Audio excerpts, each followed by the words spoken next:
খাতুনে জান্নাত ফাতেমাতুজ জাহরা রাদিয়াল্লাহু তাআলা আনহা একদিন স্বামীকে ডাক দিয়া কয়, ওগো আমার স্বামী, আমি অসুস্থ, আমার একটা জিনিস খাইতে মন চাইছে। কয়, কি খাইতে চাও? কয়, ফল খাইতে মন চাইছে। কি ফল? আনার ফল খাইতে আমার মন চাইছে। সুবহানাল্লাহ। হযরত আলী রাদিয়াল্লাহু তাআলা আনহু কোথায় ফল পাইবেন? স্ত্রীকে খাওয়াইতে হইব। ফাতেমারে খাওয়ানোর জন্য হযরত আলী অনেক দূর পর্যন্ত চলিয়া গেলেন, ফল কিনলেন। একটা আনার কিনা বাড়ির পথ রওনা হলেন। যুরকুন সুবহানাল্লাহ। হযরত আলী ফল নিলেন, আল্লাহর হাবিবের কন্যা খাতুনে জান্নাত ফাতেমাকে ফল খাওয়াবেন। এই জন্যে পথিমধ্যে একজন ভিক্ষুক, তিনি অসুস্থ অবস্থায় দাঁড়ায় গেলেন। এমন ভাবে ভাব ধরলেন যে অনেক অসুস্থ ভিক্ষুক দেখা যায়। সিরাফারা পোশাক, জীর্ণ শীর্ণ পোশাক নিয়ে একটা ভিক্ষুক দাঁড়িয়ে আছে। হযরত আলী সালাম দিয়া জিজ্ঞেস করলেন, হ্যাঁ ভিক্ষুক, তোমার এই অবস্থা কেন? তুমি কোথায় যাও? কয়, আমি অনেক অসুস্থ, আমি একজন জীর্ণ শীর্ণ গরিব মানুষ। কয়, কি চাও? আমি আলী, আমি একজন মুসলমান, তোমাকে কোনো সাহায্য করতে পারি কিনা? ভিক্ষুক ডাক দিয়া কয়, হ্যাঁ আলী, আমি অসুস্থ, তবে আমার আনার ফল খাইতে মন চাইছে। সুবহানাল্লাহ। কন্যা কয়, আমি যদি আনার ফল খাইতে পারতাম, আমার মন বলে আমি সুস্থ হয়ে যাইতাম। হযরত আলী ডাক দিয়া কয়, আমার কাছে একটা আনার আছে, তবে আমি তো নবী কন্যা ফাতেমার স্বামী, আমি আমার স্ত্রী ফাতেমার জন্য আনার কিনেছিলাম। যাও যাও, অর্ধেকটা আনার তোমাকে দেই, বাকি অর্ধেকটা আমার স্ত্রীর জন্য নিয়ে যাবো। সুবহানাল্লাহ। ভিক্ষুক অর্ধেকটা আনার খায়া কয়, আলহামদুলিল্লাহ। শুকরিয়া আদায় করব কার? আলহামদুলিল্লাহ বলেন। অর্ধেকটা আনার খায়া কয়, আলহামদুলিল্লাহ। শুকরিয়া আদায় কইরা ডাক দিয়া কয়, হে আলী, আমার শরীরটা পুরাই অসুস্থ ছিল, অর্ধেকটা আনার খাওয়ার পরে আমার শরীরটা, আমার মনে হচ্ছে অর্ধেকটা শরীর আমার সুস্থ হয়ে গেছে। বুঝাইলেন, বাকি অর্ধেকটা দাও, বাকিটাও সুস্থ হইব। সুবহানাল্লাহ। বল না। ভিক্ষুককে, সায়েলকে ধমক দেওয়া যাবে না। আলী ধমক দেয় নাই, বুঝছি তুমি কি চাও, বাকি অর্ধেকটা আনার ভিক্ষুককে দিয়া দিলেন। সুবহানাল্লাহ। ভিক্ষুক পুরাটা ফল খায়া কয়, আলহামদুলিল্লাহ, পুরা ফল খায়া এখন আমি পুরা সুস্থ হয়ে গেছি। সুবহানাল্লাহ। তবে আলীর মনটা একটু খারাপ, প্রকাশ করে না। বাড়িতে গেলেন, ফাতেমাকে বুঝায় বললেন, ফাতেমাও মেনে নিয়েছেন, অসুবিধা নাই। হ্যাঁ স্বামী, মন খারাপ করার কিচ্ছু নাই, আমি নিজে খায়া যতটুকু খুশি হইতাম, আল্লাহর ওয়াস্তে ভিক্ষুককে খাওয়াইছেন, আমি ততটুকু খুশি হইছি। সুবহানাল্লাহ। হযরত আলী রাদিয়াল্লাহু আনহু ঘরে অবস্থান করছেন, ফাতেমাও ঘরের ভিতরে আছে, হাসান হোসেনও আছে। একটু পরে আল্লাহর হাবিবের একজন সাহাবী আয়েশা দরজায় আওয়াজ দিলেন, হে আলী, দরওয়াজা খোলেন। দরওয়াজা খুললে আলীকে সালাম দেয়া বললেন, আলী, আল্লাহ তাআলা জিবরাইলের মাধ্যমে আল্লাহর হাবিবের কাছে আপনাকে দেওয়ার জন্য জান্নাত থেকে ফল পাঠাইছেন। যুরকুন সুবহানাল্লাহ। যেই সাহাবী ফল আনছেন, আইনা হযরত আলী রাদিয়াল্লাহু তাআলা আনহুকে ফল দিলেন। আলী রাদিয়াল্লাহু তাআলা আনহু ফল গুনতে শুরু করলেন, 1 2 3 4 5 6 7 8 9। কয়টা? 9টা। হযরত আলী ডাক দিয়া কয়, এটা মনে হয় আমার ফল না। সুবহানাল্লাহ। কন্যা কয়, হে আলী, আপনি কেমনে বুঝলেন? কয়, আমি তো দিয়েছিলাম একটা আনার, আল্লাহর ওয়াস্তে ভিক্ষুককে দিয়েছিলাম। জান্নাত থেকে যদি আমার আল্লাহ ফল দেয়, তাহলে 10টা দিবে, 9টা নয়। যখন সুবহানাল্লাহ। সাহাবী ডাক দিয়া কয়, হে আলী, আমি তোমার ইন্টারভিউ নিলাম, তোমাকে পরীক্ষা করছিলাম, একটা ফল পকেটে আছে, আল্লাহ তাআলা জান্নাত থেকে তোমার জন্য 10টা ফল পাঠাইছেন। যখন সুবহানাল্লাহ। তাহলে আল্লাহর রাস্তায় একটা ফল দিছেন, পাইছেন কয়টা? ফালাহু আশরু আমসালিহা। আল্লাহ তাআলার রাস্তায় 1 টাকা দিলে আল্লাহ এটা 10 ভাগ গুণ দিয়া দেয়। সুবহানাল্লাহ। কন্যা মাগো তুমি কাঁদছ কেন একলা বাড়িতে? তোমার আমার দেখাবে জান্নাতের সিঁড়িতে মা, মাগো তুমি কাঁদছ কেন একলা বাড়িতে? কুকুর মরলে যেমন আমরা রশি বাইদা হাসা হাসা টেনে টেনে ডাস্টবিনের মধ্যে ফালাই, তখনও কামলা ছিল, সেই দুইজন কামলা আনছে দিন মজুর, তাদেরকে মোটা অঙ্কের টাকা দিলেন, যাও যাও তোমরা আমার বাবার লাশটাকে ফালা দিবা, কোন রকম যেইভাবে হোক যেমন হোক তোমরা ফালাও। এবার কুকুর বিড়াল শিয়াল মরলে যেমন টেনে টেনে শেষায় শেষায় নেওয়া যায়, তার হাত পা গুলো বেঁধে বস্তা বন্দি করে কোন রকম শেষায় শেষায় মাটিতে দাফন করছে অথবা ডাস্টবিনে ফালা দিছে। আল্লাহর হাবিবের চরম দুশ্মন যে আবু লাহাব বলেছিল তাব্বান লাকা ইয়া মুহাম্মদ। আবু লাহাব আল্লাহর হাবিবের দুশ্মন, ইসলামের দুশ্মন। আবু লাহাব যখন দুনিয়া থেকে বিদায় হয়ে যাবে ভাইরা আমার, তার শরীরের মধ্যে চুলকানি হয়েছে, ছোট্ট ছোট্ট গোটা হয়েছে, ছোট্ট ছোট্ট গোটা চুলকাইতে গেছে, একটা থেকে আরেকটা গোটা, একটা থেকে আরেকটা, এমন করে বাড়তে বাড়তে তার পুরা শরীরে গোটা গাটি ভরে গেছে, গোটা পাচরা ভরে পুরা শরীরটা দুর্গন্ধময় হয়ে গেছে। এগুলো পুজ পড়তে পড়তে আস্তে আস্তে বাড়তে বাড়তে সে দুর্বল হয়ে গেছে, অসুস্থ হয়ে গেছে। বিবিও দেখতে পারে না, সন্তানও দেখতে পারে না। দূর এলাকায় নিয়ে, বাড়ির এক সাইডে নিয়ে, একটা রুমের ভিতরে, নির্জন এলাকার ভিতরে নিয়ে একটা রুমের ভিতরে ঢুকায় রাখছে। এই রুমের ভিতরে কেউ যায় না, দূর থেকে খাবার পরিবেশন করা হয় বিভিন্ন ভাবে। উম্মে জামিলও যায় না, তার সন্তানরাও কাছে যায় না। দুনিয়াতে আল্লাহ আবু লাহাবকে শাস্তি দেওয়া আরম্ভ করে দিয়েছে। আবু লাহাব এমন ভাবে পচন ধরে গেছে শরীরে, দুর্গন্ধের জন্য কেউ আসতে পারে না, আশপাশের রুমের মধ্যেও কেউ থাকতে পারে না। তাকে আলাদা রুমের ভিতরে তালাবদ্ধ তথা আলাদা রুমের ভিতরে রাখা হয়েছে।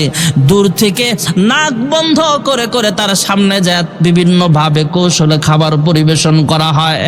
একদিন হঠাৎ করে দুনিয়া থেকে বিদায় হয়ে গেল আল্লাহর নবীর দুশ্মন, আল্লাহ তাআলা দুনিয়া থেকে বিদায় করে দিলেন। আল্লাহর হাবিবের দুশ্মন আবু লাহাব দুনিয়া থেকে বিদায় হয়ে গেছে, কারো কোনো খবর নাই। মরে পচে গলে যখন দুর্গন্ধ আরো বেড়ে গেছে, তখন আশপাশের মানুষগুলো ডাক দেয়, হ্যাঁ উম্মে জামিল, হ্যাঁ উম্মে জামিলের সন্তানেরা। যে ঘরের ভিতরে আবু লাহাব ছিল সেই ঘর থেকে দুর্গন্ধ আস্তে আস্তে বাড়তেছে। খোঁজ নিয়ে দেখা গেল আসলে আবু লাহাব দুনিয়া থেকে বিদায় হয়ে গেছে। সন্তানও কাছে যায় না, বিবিও কাছে যায় না, ছেলে মেয়ে কেউ কাছে যায় না, ভাই ব্রাদার কেউ কাছে যায় না। এবার লাশটাকে ঘর থেকে সরাতে হবে, রুম থেকে সরাতে হবে। এলাকা দুর্গন্ধ হয়ে গেছে, মহল্লা দুর্গন্ধ হয়ে গেছে, তার লাশটা কেমনে সরাবে? দূর থেকে দুই একজন কামলা আইনা বলে তোমরা লাশটা সরাও। নাউজুবিল্লাহ।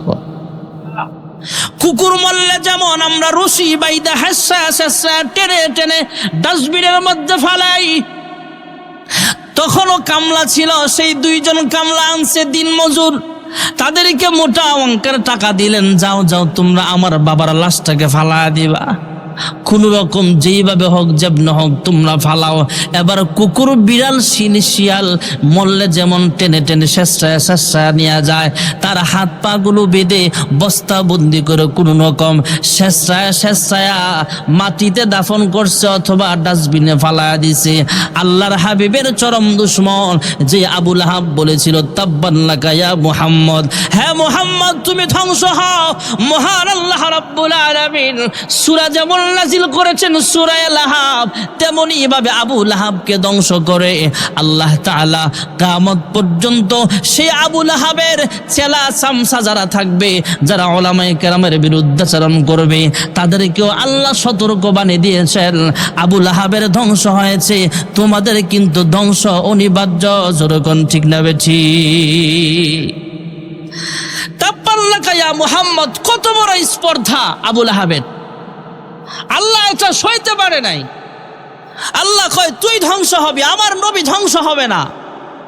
আবার আল্লাহর হাবিবকে আল্লাহ তাআলা আগেই তো জানায় দিলেন, ওগো হাবিব আমার, আপনাকে কাফেররা আহত করতে পারবে কিন্তু শহীদ করতে পারবে না, কারণ আমি আল্লাহ হলাম আল্লাহু আকবার। আমি আল্লাহর সবচাইতে ক্ষমতা বেশি, আমি আল্লাহ হলাম সব কিছুর মালিক। আর আপনি হলেন আমার হাবিব, আমার পথে মানুষকে দাওয়াত দেন। আর শত্রু বাহিনী যদি যুদ্ধের ময়দানে আপনাকে মেরে ফেলে, তাহলে আমি আল্লাহর শক্তি আর কই রইল? তাই আমি আল্লাহ আপনাকে নিহত করার সুযোগ দেব না। আপনাকে যুদ্ধের ময়দানে শাহাদাত বরণ করাতে পারবে না, সরাসরি কেউ মারতে পারবে না। আপনাকে হেফাজত করার দায়িত্বটা আমি আল্লাহ তাআলা আমার কুদরতি হাতে গ্রহণ করে নিলাম। কেউ মারতে পারবে না। ওই কয়েক জুমা আগে বলেছিলাম, আল্লাহর হাবিব যখন ছোট্টবেলায় সিরিয়া সফরে গেছিল, শাম দেশে সফরে গেছিল, তখন ওই দেশের এক পাদ্রীর কাছে আইসা ইহুদিরা ডাক দিয়া কয়, আমরা মুহাম্মদকে তালাশ করতেছি। কয় তোমরা কই পাইলা? কয় তাওরাত জাবুর ইনজিলে পাইলাম, সে নাকি সফরে আসবে, তাকে পাইলে আমরা হত্যা করে ফেলবো। যেই পাদ্রীর কাছে বলতেছে, সেই পাদ্রী ডাক দিয়া কয়, তাওরাত জাবুর ইনজিলে পাইছো মুহাম্মদ সফরে আসবে, আর মুহাম্মদকে যে মারতে পারবে না কেউ, এটা পাও নাই? সুবহানাল্লাহ। সে সফরে আসবে এটা পাইলা? আরে এটাও তো আছে, মুহাম্মদকে কেউ হত্যা করতে পারবে না। হ্যাঁ, তাহলে বৃথা মুহাম্মদকে খুঁজা কোনো লাভ নাই, মুহাম্মদের আল্লাহ হেফাজত করে। জোরে কোন সুবহানাল্লাহ।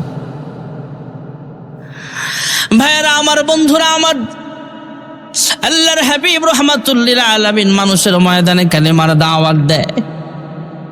লোকগুলোকে আনুষ্ঠানিকভাবে যখন পাহাড়ের টিলার উপরে দাঁড়ায় বলে কুলু লা ইলাহা ইল্লাল্লাহ, এই মানুষগুলো মুহাম্মদের চাইতে এখন মুহাম্মদের দুশমন হয়ে গেছে। যে মানুষগুলো মুহাম্মদকে আল আমিন বলে জানতো, সেই মানুষগুলো পয়গম্বরের দুশমন হয়ে গেল। সবচেয়ে কাছের মানুষগুলো আবু লাহাব, উতবা, সাইবা, আবু জাহেল সহ মক্কার কাছাকাছি যাদের বাড়ি, তারাও নবীর দুশমন হয়ে গেছে। শুধু আবু তালেব পয়গম্বরের চাচা, সে দুশমন হয় নাই, সে এখনো দায়িত্বশীল। আবু জাহেল সহ মক্কার বড় বড় লিডাররা আবু তালেবের কাছে আইসা বলে, হে আবু তালেব, তুমিও আমাদের একজন নেতা, তাই মুহাম্মদকে আমরা কিচ্ছু বলতে পারি না। হে আবু তালেব, আপনার মাধ্যমে মুহাম্মদকে জানায়া দিতে চাই, যদি মুহাম্মদ বেশি বাড়াবাড়ি করে, মুহাম্মদ যদি কালেমার দাওয়াত দেওয়া বন্ধ না করে, এর অ্যাকশন কিন্তু আমরা নেব, এর প্রতিবাদ কিন্তু আমরা জানাবো। এর আগে আপনার মাধ্যমে জানাতে চাই, মুহাম্মদ যদি বিশাল বড় বিলাসবহুল বাড়ি চায়, সেই বাড়িটা আমরা তাকে গিফট করতে চাই। যদি সে বিশ্ব সুন্দরী নারীকে বিবাহ করতে চাই, বিশ্ব সুন্দরীদের লাইন লাগায় দেব, যাকে ইচ্ছা সে বিবাহ করবে, কোনো অসুবিধা নাই।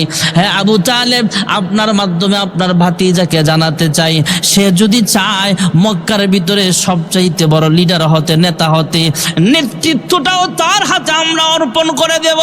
আমাদের চেয়ারম্যানের চেয়ার চাইলে চেয়ারটাও তাকে দিয়া দেব, ক্ষমতা চাইলে ক্ষমতা দেব, নারী চাইলে নারী দেব, বাড়ি চাইলে বাড়ি দেব। বিনিময়ে মূর্তির বিরুদ্ধে যেন ওয়াজ না করে, আল্লাহর পথে মানুষকে দাওয়াত যেন না দেয়। আবু তালেব ডাক দেয়া বলে, হে মুহাম্মদ, হে ভাতিজা, শুধু আমার কারণে তোমাকে কেউ কিচ্ছু বলে না। হে ভাতিজা, এখনো সময় আছে, আল্লাহর পথে মানুষকে দাওয়াত দেওয়া থেকে নিজেকে সংযত রাখো, বিরত রাখো। মূর্তি পূজার বিরুদ্ধে ওয়াজ করিও না, আল্লাহর পথে মানুষকে দাওয়াত দিও না। কয় কেন? কয় কাফেররা তোমাকে অফার দিয়েছে, বাড়ি গাড়ি যা চাও তোমাকে দেওয়া হবে, নেতৃত্ব চাইলে নেতৃত্ব দেওয়া হবে। দু জাহানের সরদার ডাক দেওয়া বলে, চাচা, হ্যাঁ চাচা আবু তালেব, আমার আব্বা নাই, আম্মা নাই, দাদাও দুনিয়া থেকে বিদায় হয়ে গেল। 8 বছর বয়স থেকে আপনার সাথে আমি বড় হয়েছি, আপনি আমার আব্বার আদরও দিয়েছেন, আম্মার আদরও দিয়েছেন। মার কোলে ঘুমাতে পারি না, বাবার বুকে ঘুমাতে পারি নাই, কিন্তু আপনাকে বুকে জড়াইয়া বহু ঘুমাইছি। হ্যাঁ চাচা আবু তালেব, আপনিও যদি আমার বিরুদ্ধে চলে যান, আর কাফেররা যে অফার দিয়েছে, বাড়ি গাড়ি সব কিছু দিবে, নেতৃত্ব দিবে, এগুলো ছাড়েন, আপনিও যদি আমার বিরুদ্ধে চলে যান, এরা সব কিছু দেওয়ার পরেও আকাশের চন্দ্র আর সূর্য, এক হাতে চন্দ্র আর এক হাতে সূর্য, জানি ওরা জীবনেও পারবে না। তারপরেও যদিও সম্ভব হয়, এরা যদি আমার এক হাতে চাঁদ আর এক হাতে সূর্যটাও এনে দেয়, আল্লাহর হাবিব ডাক দিয়া কয়, চাচা আল্লাহর কসম করে বলি রে চাচা, আপনিও যদি আমার দুশ্মন হন, তারপরও আমার কিচ্ছু আসে যায় না। আমি কালিমার দাওয়াত দেওয়া থেকে এক চুল পরিমাণ পিছনে হটব না। জোরে কোন সুবহানাল্লাহ। আল্লাহর হাবিব সাফ ক্লিয়ার কথা একদম জানায়া দিলেন, হে চাচা আপনিও যদি আমার বিরুদ্ধে চলে যান, কিচ্ছু আসে যায় না, আমার আল্লাহই আমার জন্য যথেষ্ট। সুবহানাল্লাহ বলেন। একা একা দাওয়াত দিচ্ছেন। এখনো 40 থেকে 50 জন মুসলমান হয় নাই। আমাদের চাইতে সংখ্যায় বেশি না কম? এই মসজিদে কি শুধু 50 জন আছেন, না আরো অনেক বেশি? তাহলে আমাদের চাইতে ওরা সংখ্যা আরো বহু গুণে কম। কিন্তু আমাদের সবার ঈমান আর তাদের ঈমান জমিন আর আকাশ ব্যবধান। সাহাবায়ে কেরামদের ঈমান আর আমাদের ঈমান অনেক ব্যবধান। মাঝে মাঝে বলি, আমার ঘরে সাহাবায়ে কেরাম পাইলে বলতো তোরা মুনাফিক, তোরা বেঈমান হয়ে গেছিস, এমন বলতো সাহাবায়ে কেরাম। এখনো 40 থেকে 50 জন মুসলমান হয় নাই। তাহলে মুসলমানের সংখ্যা আমাদের চাইতে বেশি না কম? অনেক কম। আর আমরা হায় হায় কোটি কোটি মুসলমান হওয়ার পরেও তো কাফের বেঈমান ইসলামের দুশ্মনরা পারে না আমাদের বুড়িগঙ্গায় বাসায় দেয়। আছে না নাই?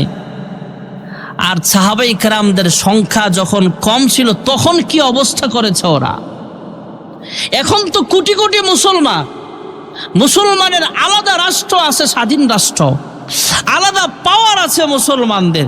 কিছু কিছু মুসলমান রাষ্ট্র তো এমন তৈরি হয়ে গেছে বিশ্বের মানচিত্রে, যাদেরকে যে রাষ্ট্রের নাম শুনলে বছরও উজু থাকে না। ঠিক না বেঠিক? জোরে এখন আফগানিস্তানের নাম শুনলে, আরো কিছু রাষ্ট্র এমন আছে, এরপরেও তো মুসলমানরা মাইর খায়। আর যখন মুসলমানের সংখ্যা মাত্র 40 জন, তখন কি হালাত হয়েছে। বিচ্ছিন্ন কিছু ঘটনা ঘটেছে ভাইয়ারা আমার। আল্লাহর হাবিবের কাছে আয়েশা সাহাবায়ে কেরাম বলে, ইয়া রাসূলুল্লাহ, ইয়া হাবিবাল্লাহ, আমার ঘর বাড়ি কাফেররা ভেঙে ফেলেছে। আর একজন আয়েশা বলে, ইয়া রাসূলুল্লাহ, ইয়া হাবিবাল্লাহ, আমাকে আমার চাচা মারছে। ইসলাম ধর্ম গ্রহণ করার কারণে আমার আব্বা পিটায় পিটায় আমাকে ঘর থেকে বের করে দিয়েছে। এদিক দিয়ে কাফের বেঈমানরা বলে, মুহাম্মদ ইবনে আব্দুল্লাহর দলটা বেশি বাড়ি হয়ে যাইতেছে। এই মুহূর্তে যদি মুহাম্মদকে থামানো না যায়, তাহলে মুহাম্মদকে আর কেউ ঠেকাতে পারবে না।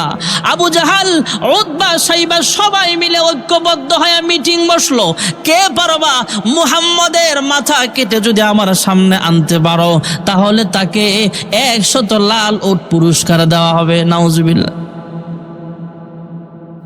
বিশাল বড় একটা মজমা বসছে। বৈশা বলে, আবু জাহেল ডাক দিয়া কয়, কি করা যায়? একজন ডাক দিয়া কয়, মুহাম্মদকে জেলখানায় আবদ্ধ করে ফেলা হোক। আবু জাহেল, আল্লাহর নবীর ভাষায় আবু জাহেল, কিন্তু সে ছিল বুদ্ধিজীবীদের লিডার। তার নাম ছিল আবুল হিকাম। আমরা বাংলাদেশে যাদেরকে বুদ্ধিজীবী বলি ছিল, এই বুদ্ধিজীবী আবুল হিকাম, তার নাম আবু জাহেল। সে ডাক দিয়া কয়, মুহাম্মদকে যদি জেলখানায় আবদ্ধ করো, সে জেলখানার সব কয়েদি মুসলমান বানায়া পরে বিদ্রোহ ঘোষণা করে জেল ভাঙ্গে আমগরও সাইজ করব। এটা আবু জাহেলের মাথায় আসছে। সে বলে তাকে জেলখানায় দেওয়া যাবে না। ঠিকই বর্তমানেও আলেমরা যখন জেলখানায় যায়, বাহিরে যা খেদমত করে এর চাইতে বেশি ইখলাসের সাথে সেখানে খেদমত কইরা জেলখানার যত কয়েদি আছে কোরআন পড়ায়, কায়দা পড়ায়, নামাজ শিখায়। সুবহানাল্লাহ। সেখানে আর কোনো কাজ নাই তো। ইউসুফ আলাইহিস সালাম জেলখানায় গেছে, জেলখানায় যায় মানুষকে কালেমার দাওয়াত দিছে। সুবহানাল্লাহ বলে।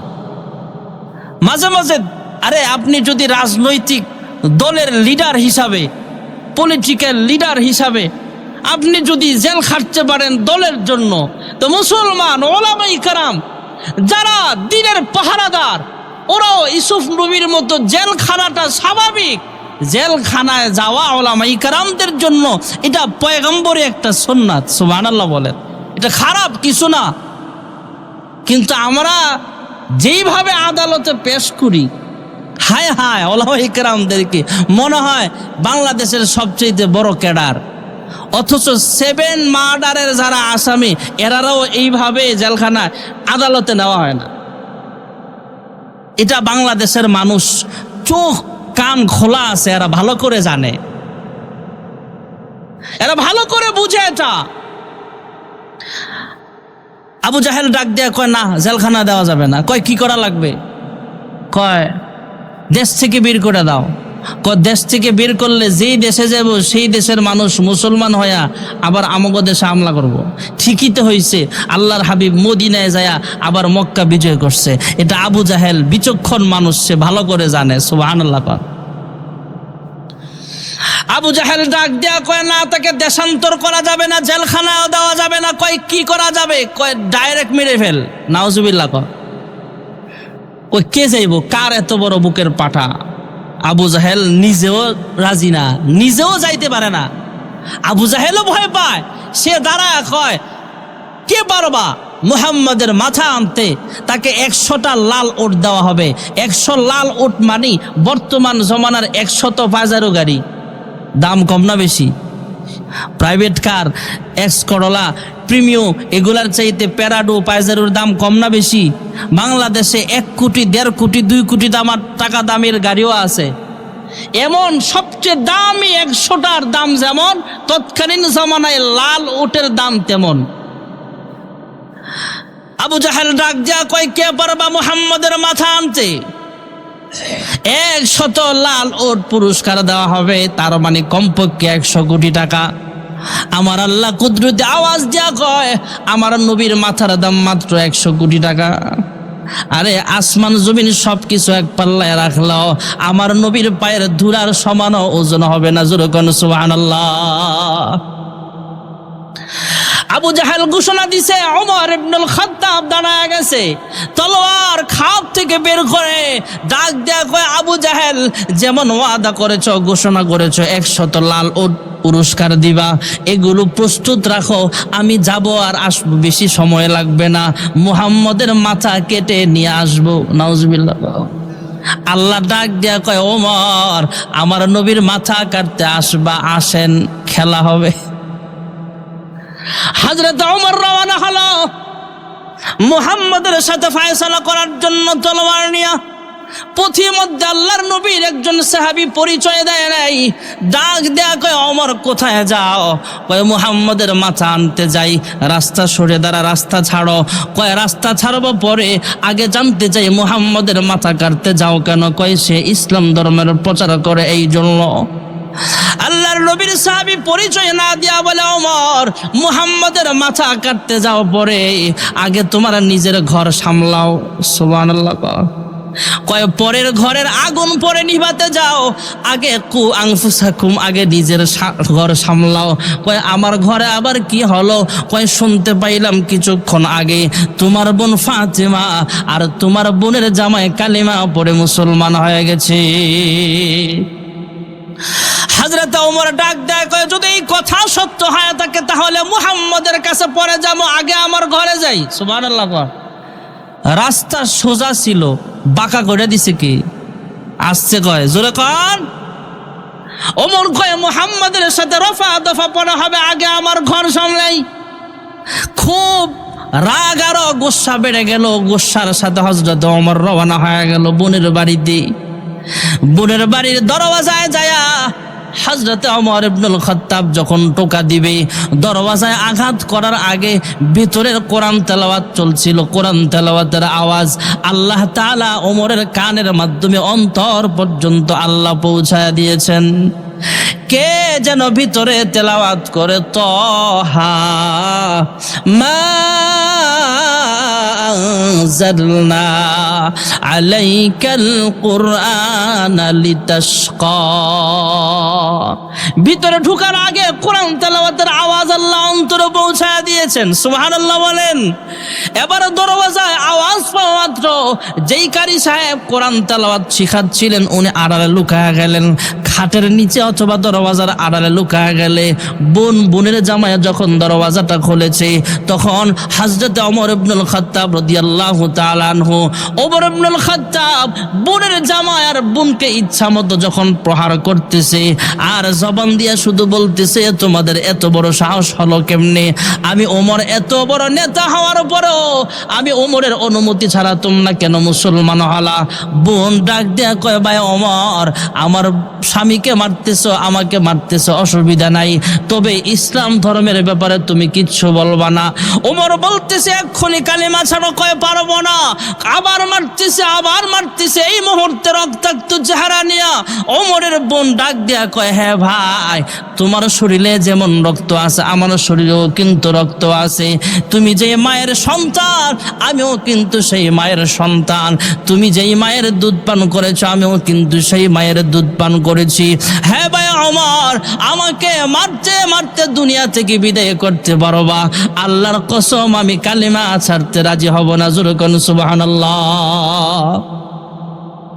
হযরত ওমরের দিলটা আস্তে আস্তে নরম হয়ে গেলে একটু পরে বলে হ্যাঁ বোন, আমি বাহির থেকে যেই তেলাওয়াতের আওয়াজ পাচ্ছিলাম সেটা আমার হাতে দাও, আমাকে একটু পড়ার সুযোগ দাও। বোন ডাক দিয়া কয় না সম্ভব হবে না। কয় কারণ লা ইয়ামাসসুহু ইল্লাল মুতাহহারুন, তুমি এই মুহূর্তে বেঈমান, তুমি নাপাক, কোরআন স্পর্শ করা যাবে না। তুমি চলো আল্লাহর নবীর দরবারে তোমাকে নিয়ে যাব। এবার ওযু গোসল করে রওনা হলেন। পথির মধ্যে আরো কয়েকজন সাহাবী দেখা হলো। পথির মধ্যেই কয়েকজন সাহাবী আল্লাহর হাবিবের গত রাতের দোয়ার কথাটা জানায় দিলেন। হ্যাঁ ওমর, গত রাতে আল্লাহ তাআলা দোয়া করেছিলেন, আয় আল্লাহ ইসলামকে শক্তিশালী করার জন্য, মুসলমানদের শক্তিশালী করার জন্য দুই নেতা, একজন হলো ওমর ইবনুল খাত্তাব আরেকজন হলো আবুল হাকাম, এই দুইজনের একজনকে তুমি ইসলামের জন্য কবুল করে নাও। জোরে কোন সুবহানাল্লাহ। হ্যাঁ ওমর, আল্লাহ মনে হয় তোমার ব্যাপারে এই দোয়াটা কবুল করেছেন। ওমর আল্লাহর হাবিবের কাছে গেলেন। এদিক দিয়ে আল্লাহর হাবিব সাফা পাহাড়ের পাশেই বসা আছেন। আল্লাহর নবীর সামনের একজন সাহাবী ডাক দিয়া কয় ইয়া রাসূলুল্লাহ, ইয়া হাবিবাল্লাহ, ওমর আসতেছে আপনার দিকে, আপনি কিন্তু ভয় পায়েন না। সুবহানাল্লাহ। ওমর আয়েশা যদি উল্টা পাল্টা কোনো আচরণ করে তাহলে আমি একাই তার মোকাবেলায় যথেষ্ট। জোরে কোন সুবহানাল্লাহ। আল্লাহর হাবিব বললেন এ সাহাবীরা তোমরা চুপ থাকো, দেখি ওমর আসক। ওমর কাছে আসলে আল্লাহর হাবিব তখন ওমরের হাত ধরে আবার দাওয়াত দিলেন, হ্যাঁ ওমর, এখনো কি তোমার বুঝার সময় হয় নাই? এখনো কি তুমি বুঝবা না? ওমরকে দাওয়াত দিলে হযরত ওমর ইবনুল খাত্তাব কালিমা পড়ে মুসলমান হয়ে গেছে। ডাক দিয়ে কয় ইয়া রাসূলুল্লাহ, ইয়া হাবিবাল্লাহ, আমি আসছিলাম আপনার মাথা কেটে আবু জাহেলকে উপহার দেওয়ার জন্য, আর এই মুহূর্তে জানায় দিতে চাই আমার জীবনটা নয় শুধু, আমার মাথাটা নয় শুধু, আমার সব কিছু আল্লাহ এবং তার নবীর নামে কুরবানি করে দিতে রাজি আছি। নূহ পয়গম্বর আল্লাহর কাছে ডাক দিয়া বলে, হ্যাঁ পরওয়ারদিগার আলম, গবাদি পশু বাথরুম করে, পায়খানা করে, অন্যান্য মাখলুকগুলো পায়খানা করে, এখানে তো লেট্রিনের কোনো ব্যবস্থা নাই, মানুষের জন্য না টয়লেটের ব্যবস্থা, গরু ছাগলের জন্য তো আর টয়লেটের ব্যবস্থা করা হয় নাই, এরা তো নৌকাটা ভরায়া ফেলছে, নোংরা করে ফেলেছে। আল্লাহ তাআলা ডাক দিয়া বলে, হ্যাঁ পয়গম্বর নূহ, তোমার নৌকার মধ্যে এক জোড়া হাতি আছে, জোড়ায় জোড়ায় প্রত্যেকটা মাখলুক আছে। কয় হা, কয় তুমি যাও হাতির লেজের মধ্যে ধরে একটু লাড়া দাও, ঘর্ষণ করো, দেখবা আমি আল্লাহ কি বানায় দেই। হাতির পিছনে লেজে ধইরা যখন লাড়া দিছে, হযরত নূহ পয়গম্বর তাকায়া দেখেন আল্লাহ রাব্বুল আলামিন দুইটা শূকর তথা শুয়োর আর শুয়োরনি পয়দা করে দিছে। জোরে কোন সুবহানাল্লাহ। গ্রাম্য ভাষায় যেটাকে বলা হয় শুয়োর, এই শুয়োর পয়দা হলো এরা নৌকা যত পায়খানা সহ যত ময়লা আবর্জনা ছিল সব খায়া পরিষ্কার করে ফেলেছি। হঠাৎ করে নূহ পয়গম্বরের কাছে খবর আসলো, পয়গম্বর নৌকার ভিতরে ইঁদুরের হামলা চলতেছে, ইঁদুর পয়দা হয়েছে। হ্যাঁ পয়গম্বর নূহ, আমাদের গাট্টি মুস্কা খাতা বালিশ ইঁদুর কাইটা ফেলায়।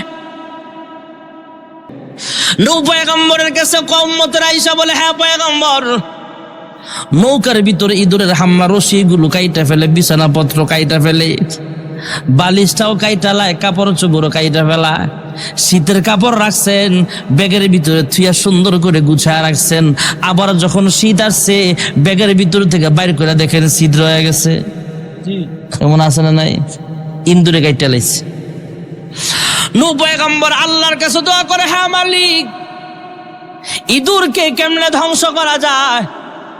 আল্লাহ তাআলা কুদরতি আওয়াজ দেয়া বলে, হ্যাঁ নূহ, তোমার নৌকার মধ্যে কিন্তু বাঘ আছে, বাঘের দুই চোখের মাঝখানে তুমি আঙ্গুল দিয়ে হাত দিয়া ধরো তথা কপালের মধ্যে হাত দাও। আল্লাহ রাব্বুল আলামিন ওই হাতের নিচ থেকে দুইটা বিড়াল বের করে দিলেন। জোরে কোন সুবহানাল্লাহ। এই বিড়াল আর বিড়াল নিয়ে আইসা সমস্ত ইঁদুরকে থামায়া দিছে, ইঁদুরের বংশ নির্বংশ করে দিছে। আল্লাহ তাআলা ইঁদুরের কবল থেকে নূহ পয়গম্বরের ওই উম্মতদের রশি, খেতা, বালিশ, কম্বলগুলো হেফাজত করছে। জোরে কোন সুবহানাল্লাহ।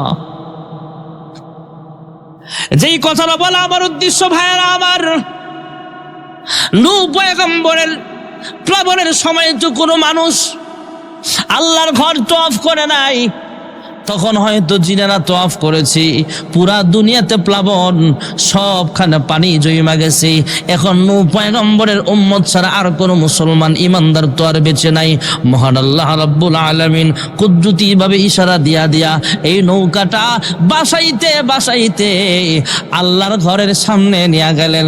এই নৌকার উম্মতেরা সহ নৌকাটা আল্লাহর ঘর 7 বার চক্কর মারছে। যুরকান সুবহানাল্লাহ।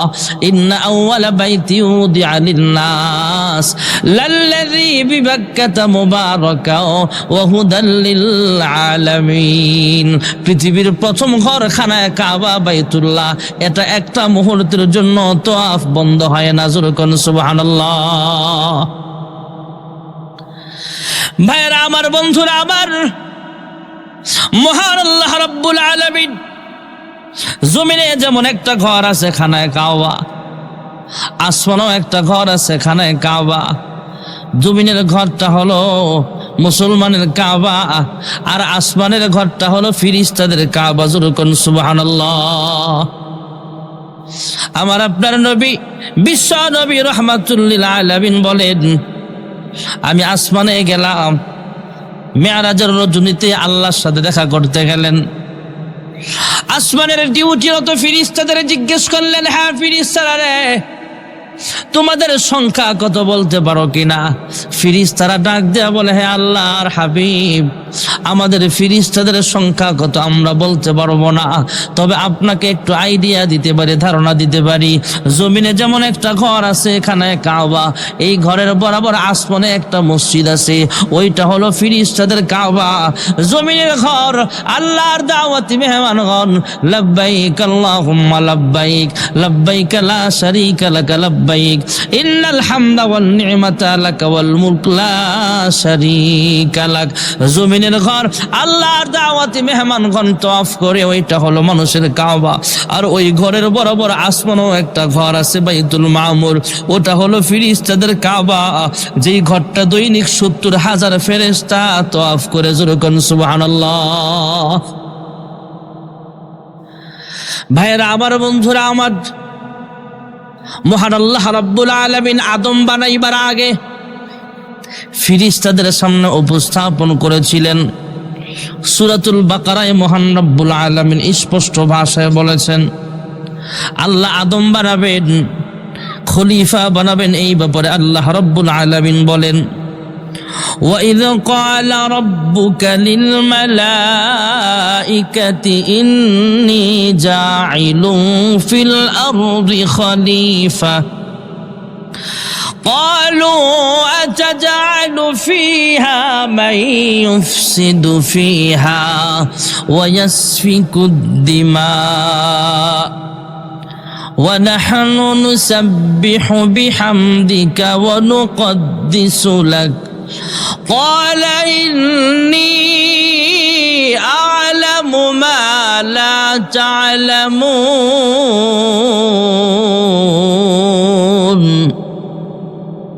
আর মোহাব্বতে আল্লাহু আকবার। আল্লাহ রাব্বুল আলামিন কোরআনুল কারীমে একটা সূরা আছে সূরাতুল বাকারা, এই সূরার 30 নম্বর আয়াতে আল্লাহ রাব্বুল আলামিন এই ব্যাপারে আলোচনা করেন। মহান আল্লাহ রাব্বুল আলামিন ফেরেশতাদেরকে যখন জানাইলেন ফেরেশতারা আমি আল্লাহ প্রতিনিধি পাঠাবো, খলিফা বানাবো, ফেরেশতারা বলে আল্লাহ তাসবিহ তাহলিল পাঠ করার জন্য আমরাই তো যথেষ্ট। ফেরেশতারা আল্লাহর ঘর তওয়াফ করে, বাইতুল মামুর তওয়াফরত অবস্থায় ডাক দেয়া কয় হ্যাঁ মালিক, আমরা যে বলেছিলাম আমরাই যথেষ্ট, এটা আমাদের অন্যায় হয়ে গেছে, ভুল হয়ে গেছে মালিক, তুমি আমাদেরকে মাফ করিয়া দাও। এই বাইতুল মামুর তওয়াফরত অবস্থায় তোমার কাছে আমরা মাফ চাই। সুবহানাল্লাহ। মহান আল্লাহ রাব্বুল আলামিন কুদরতে আওয়াজ দেয়া বলে হ্যাঁ ফেরেশতারা রে, এটা তোমাদের বুঝের ভুল হয়েছিল, তোমাদের কোনো গুনাহ হয় নাই। হ্যাঁ ফেরেশতারা, তোমাদেরকে আমি আল্লাহ গুনাহ করার মতো শক্তি আমি আল্লাহ দেই নাই। আল্লাহ ডাক দেয়া বলে হ্যাঁ ফেরেশতারা, তোমাদের গুনাহ করার মতো শক্তি নাই, তারপরও বাইতুল মামুর কে উসিলা বানায় আমি আল্লাহর কাছে মাফ চাও। আমার বান্দা বান্দি যারা দুনিয়ার জমিনে যাবে, আদম সন্তান তথা আমাদের আমল নামায় গুনাহ করার মতো শক্তি নাই নাকি আছে?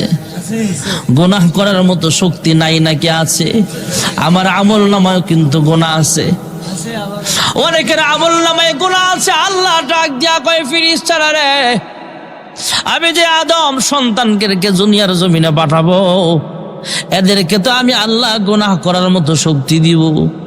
তোমাদের আমল নামায় কোনো গুনাহ নাই, তারপরও বাইতুল মামুর কে উসিলা বানায় আমি আল্লাহর কাছে মাফ চাও। কিন্তু আমার বান্দা বান্দিরা গুনাহ করার মতো শক্তি আছে, এরা যখন গুনাহ করিয়া ফেলবে শয়তানের ধোকায় পড়িয়া, তখন কাকে উসিলা বানায় আমি আল্লাহর কাছে মাফ চাইবে রে ফেরেশতারা। ও ফেরেশতারা যাও, জমিনে যাও, এই বাইতুল মামুরের বরাবর আরেকটা ঘর বানায় দাও। তোমরা তো বাইতুল মামুর কে উসিলা বানায় মাফ চাও, আমার বান্দা বান্দিরা যখন খানায় কাবা তথা বাইতুল্লাহকে উসিলা বানায় আমি আল্লাহর কাছে মাফ চাইবে, আমি আল্লাহ রাব্বুল আলামিন এই বাইতুল্লাহর খাতিরে আমার বান্দা বান্দির জিন্দেগীর সব গুনাহ খাতা মাফ করে দেব। ক্ষমা চাও ডুবে যদি পাপ দরিয়ায়,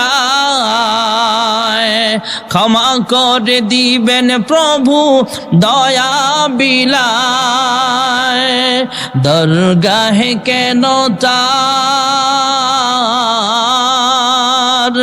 দরগাহে কেন তার হাত পাতো না,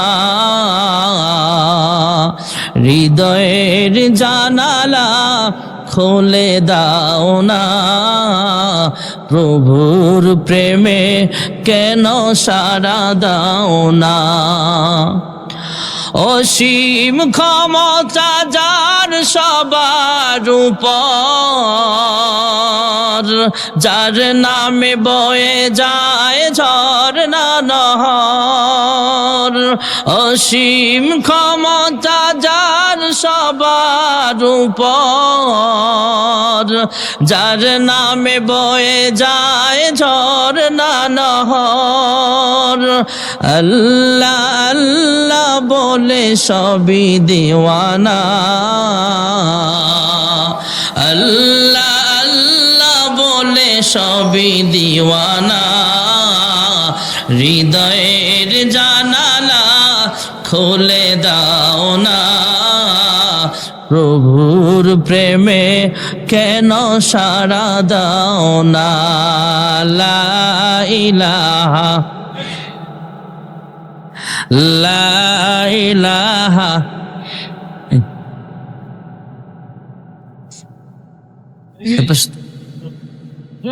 লা ইলাহা লা ইলাহা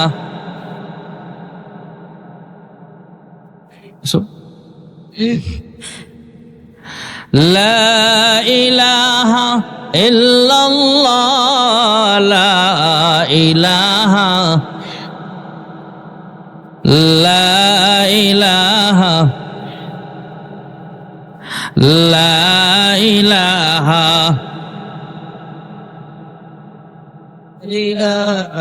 ইল্লাল্লাহ।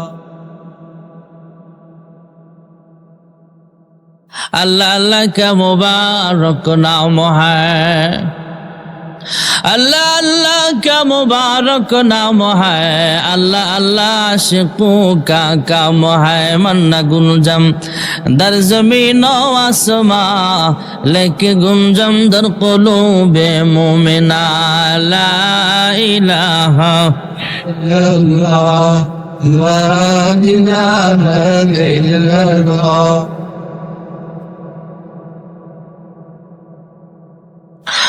ला इलाहा, ला इलाहा,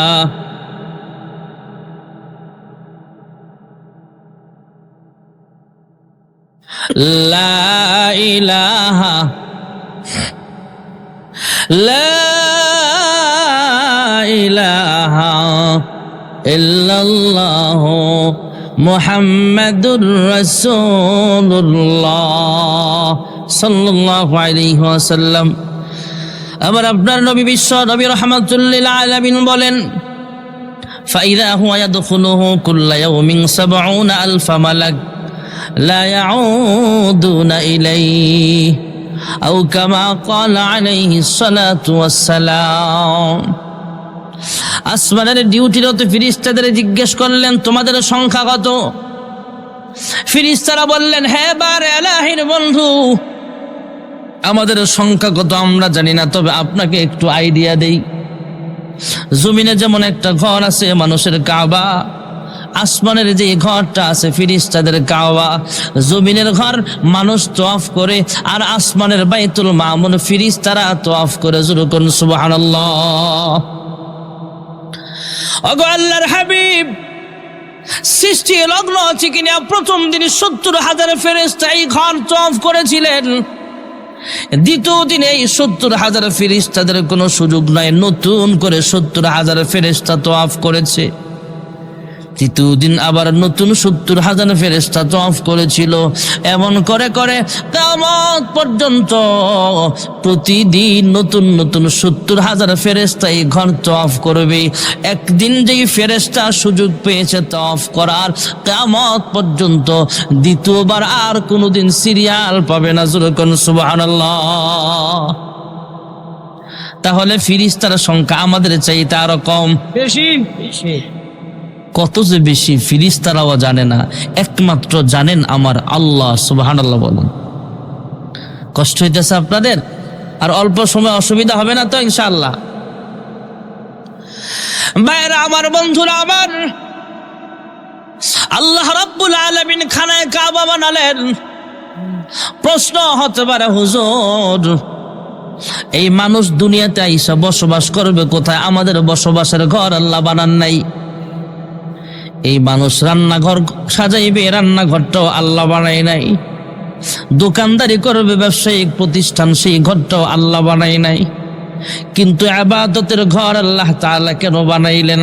মুফাসসিরিনগণ বলেন, আল্লাহ দুনিয়ার মানুষকে এই কথা বোঝালেন, ওরে মানুষ, তোমাকে আমি আল্লাহ দুনিয়ার জমিনে পাঠাইলাম একমাত্র আমি আল্লাহর গোলামির জন্য। জোরে করুন সুবহানাল্লাহ।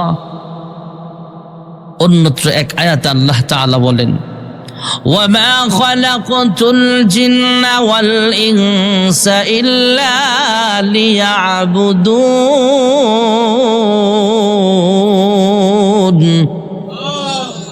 আমরা ইবাদত করব একমাত্র কার? আল্লাহ ডাক দেয়া বলে, হ্যাঁ বান্দা, আমি আল্লাহ সুন্দর আসমান বানাইলাম তোমার খেদমতের জন্য। আমাদের মাথার উপরে যেই সামিয়ানা দেখা যায় এটা কিন্তু আসল ছাদ না। আমরা যেই ঘরে বিল্ডিং বানাই উপরে ছাদ আছে, এটা কিন্তু আসল ছাদ নয়। টিনের ঘরে যেমন উপরে চাল আছে, এটা কিন্তু আসল চাল না। উপরে সামিয়ানা আছে, এটা কিন্তু আসল সামিয়ানা না। আসল সামিয়ানা হলো আসমান। যখন সুবহানাল্লাহ। আলাম নাজআলিল আরদা মিহাদা ওয়াল জিবালা আওতাদা। এই যে মাঝে মাঝে কোরআনের আয়াত পড়ি, আমি পড়ছি, আপনারা শুনছেন, প্রত্যেকের আমল নামায় প্রত্যেক হরফে 10টা করে নেক লেখা হয়ে গেছে। তাহলে এখানে বসলাম যে লস হয়েছে না লাভ হয়েছে? আলহামদুলিল্লাহ বলেন আলহামদুলিল্লাহ। আলাম নাজআলিল আরদা মিহাদা ওয়াল জিবালা আওতাদা وخلقناكم أزواجا وجعلنا نومكم سباتا وجعلنا الليل لباسا وجعلنا النهار معاشا وبنينا فوقكم سبعا شدادا। 7 আসমান কে বানাইছে? আল্লাহ। জমিনটা বিছানা বানাইলেন, আসমানটা ছাদ বানায় দিলেন। এই জমিনে কোনো মানুষ থাকার মতো উপযোগী জমিন ছিল না ভাই না আমার। পুরা পৃথিবীটা ছিল, জমিনটা ছিল শুধু পানি আর পানি। এই পানি থেকে সর্বপ্রথম আল্লাহ জমিন বানাইলেন। যেই জমিনটা পানি থেকে সর্বপ্রথম যেই জমিনটা বানাইলেন, ওই জমিনের উপরে আল্লাহ কাবা ঘর বানাইছে। যেরকম সুবহানাল্লাহ। পৃথিবীর সর্বপ্রথম মাটি সেটা হলো মক্কার জমিন। সুবহানাল্লাহ। ভাইরা আমার, বন্ধুরা আমার, এই জমিন আস্তে আস্তে বাড়তেছে। পানির উপরে জমিন, এই জমিন লড়াচড়া করে। আল্লাহ ডাক দিয়ে কয়, লড়লে তো আমার বান্দার ক্ষতি হবে। আল্লাহ তাআলা আমাদের খেদমতের জন্য জমিনটা যাতে নড়াচড়া না করে, জমিনের মধ্যে তার কাটা মারলেন, প্যারাক মারলেন। সুবহানাল্লাহ। আমরা যেমন তার কাটা মারি, প্যারাক মারি। প্যারাক চিনেন তো? প্যারাকের মাথা থাকে উপরে, বাকিটা থাকে নিচে। এমন ভাবে আল্লাহ পাহাড়গুলো প্যারাক মারলেন। পাহাড় আমরা জমিনের উপরে দেখি অল্প, এর নিচে আছে এর চাইতে অনেক গুণ বেশি। যেরকম সুবহানাল্লাহ। মানুষ পাহাড় দেখলেই তো আশ্চর্য হয়ে যাবেন, এত পরিমাণের পাহাড় আল্লাহ জমিনে বানাইছেন। এই এলাকায় তো পাহাড় নাই, এই এলাকায় সাগর আছে, নদী আছে। সাগর দেখলে বোঝা যায়, সমুদ্রের মাছ দেখলে বোঝা যায়। আপনাদের এলাকায় চেয়ারম্যান ঘাট আছে নাকি? চেয়ারম্যান ঘাট হাতিয়া যায় কি চেয়ারম্যান ঘাট দিয়া? আমি গত বছর হাতিয়া গেছিলাম। দ্বীপ, একটা থানা, নোয়াখালীর একটা থানা। ওখানের এক লোক বলল, হুজুর একটা মাছ আমরা ধরছি, মাছটা আবার ছেড়ে দিছি, এটা খাওয়ার মাছ না, নিম্নে 50 হাত লম্বা হবে একটা মাছ। এই মাছ মানুষের খাদেম। এই মাছ, এটা তো ছোট মাছ, এর চেয়ে কত বড় বড় মাছ আছে। কথার নাম লতা। কথা একটা মনে পড়ে গেছে, বলবো না, কষ্ট হয় আপনাদের? বাসুলাইমা দাদে মুলকু সারওয়ারি,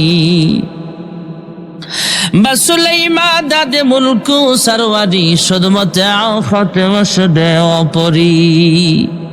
বাদশা সুলাইমান পয়গম্বর আলাইহিস সালাতু ওয়াস সালাম পৃথিবীর এমন একজন বাদশা ছিলেন, কিয়ামত পর্যন্ত আল্লাহ কাউকে এমন ক্ষমতা দান করবে না।